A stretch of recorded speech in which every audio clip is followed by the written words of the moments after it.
Bonjour à tous, bienvenue dans cette nouvelle vidéo du lundi, c'est David. On va analyser le sentiment de marché des cryptos et puis revenir comme d'habitude sur les dominances et le total market cap. On va voir si l'enthousiasme du marché des cryptos, tout le monde est en train de se réveiller en mode Moonboy. Et est-ce que c'est toujours d'actualité ou est-ce que cette fameuse barre des 28 000 à 32 000 est une barre trop haute pour le Bitcoin et pour le marché et que donc tout ça va freiner l'ascension du Bitcoin et de toutes les cryptos, et avec éventuellement un retour sur la zone de support. Donc là, je vous ai mis le graphe en weekly, en semaine, donc vous voyez bien pour avoir toute la structure que, on est toujours vraiment, on commence à attaquer, je dirais, pour les amateurs de cyclisme, on commence à attaquer l'ascension du Tourmalet, donc voilà, qui est donc de 28 à 32 000, et très franchement, toutes les étapes donc de 28 à 29, de 29 à 30, de 30 à 31 et 31 à 32 devraient être des étapes difficiles pour le Bitcoin. Je vois pas vraiment ça partir en roquette comme ça. Ça me paraît vraiment compliqué. Vous voyez ici, on est allé plusieurs fois vraiment traîner dans cette zone-là, et je dirais il y a plusieurs probabilités. Donc, je vais vous les exposer. On a donc la probabilité de Moonboy est très faible. Maintenant, bon, ça peut arriver, mais ça risque d'être assez compliqué. Voilà, donc probabilité très faible. Ensuite, la probabilité la plus importante, c'est de revenir un petit peu ranger comme ça pour attaquer petit à petit donc le gâteau. Voilà, hop. Et puis on a aussi donc le retour en bas qu'il faut tenir, qu'il faut garder en mémoire pour se positionner si ça doit se produire. Et nos stop loss doivent nous permettre de sortir, si ça se produit, de sortir un petit peu en dessous, voilà, là, et ensuite de se repositionner lorsque le Bitcoin vient tester son support. Et il y a une autre probabilité qui est assez faible, de la même façon que le Moonboy, c'est celle-ci. Donc voilà, c'est celle de venir ensuite breaker par le bas. Donc je préfère pour l'instant garder les plus grosses probabilités qui sont celles-ci. Et donc on va adapter nos trades en fonction de ces deux scénarios potentiels, et pas en fonction de ce scénario-là, et que je vais mettre en rouge, tac, ou de ce scénario-là, voilà, en rouge également, c'est très bien. Donc on va voir ce que ça va nous raconter dans les futures semaines. Mais vous voyez ça, là on est en hebdomadaire, donc ça peut durer un certain temps. On peut avoir... mais on voit bien que là c'est une zone difficile à passer. Et donc c'est logique, c'est ce qu'on disait depuis très longtemps, que cette zone-là, donc là, on espérait, vous vous souvenez à l'époque, que le marché rebondisse et ensuite reparte vers le haut, mais c'est pas le cas, on a cassé ici. Et donc là, on revient chercher et évidemment essayer de regagner cette résistance pour redevenir support. Mais ça va mettre du temps, à mon avis.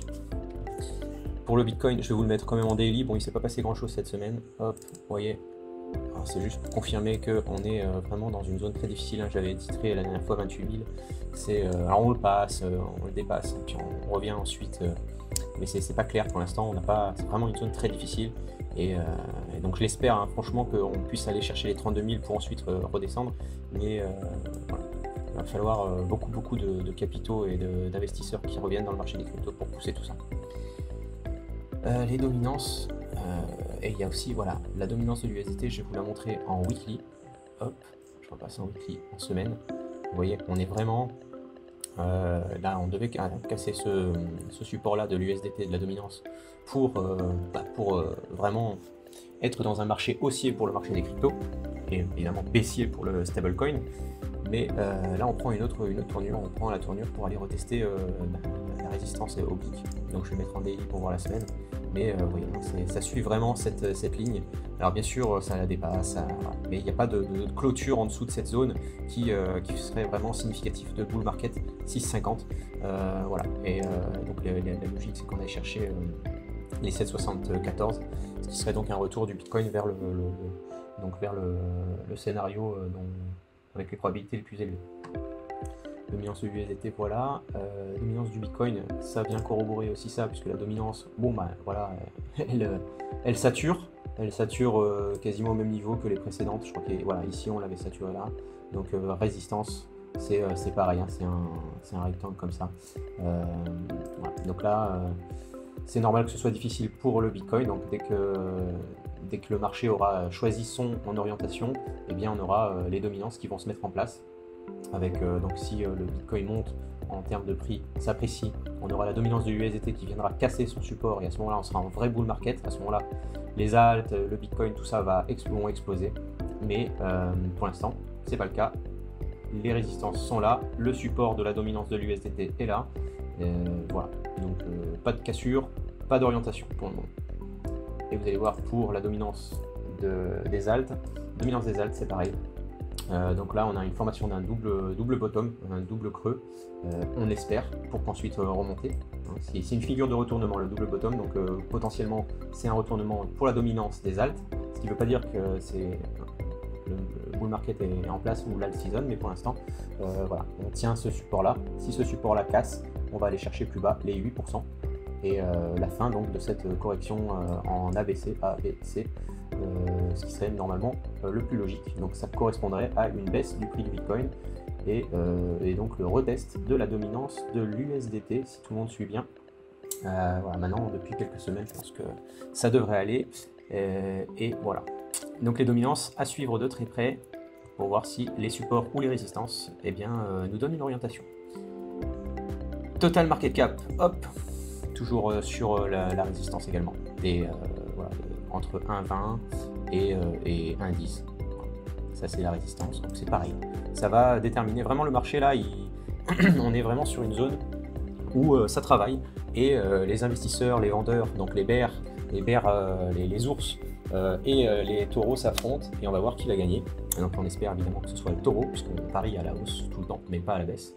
Et voilà, ça serait très bien pour nos trades.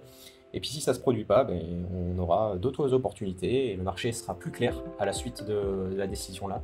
On aura une vision à moyen terme du marché, et c'est très bien comme ça. Pour l'instant, on n'a pas une vision très claire du court et moyen terme. Et sachant que le long terme, on est toujours très bull sur le long terme, sur le marché des cryptos, surtout après une telle correction. Normalement, le halving qui se produit dans un an, on devrait avoir en long terme de très bons retours sur investissement.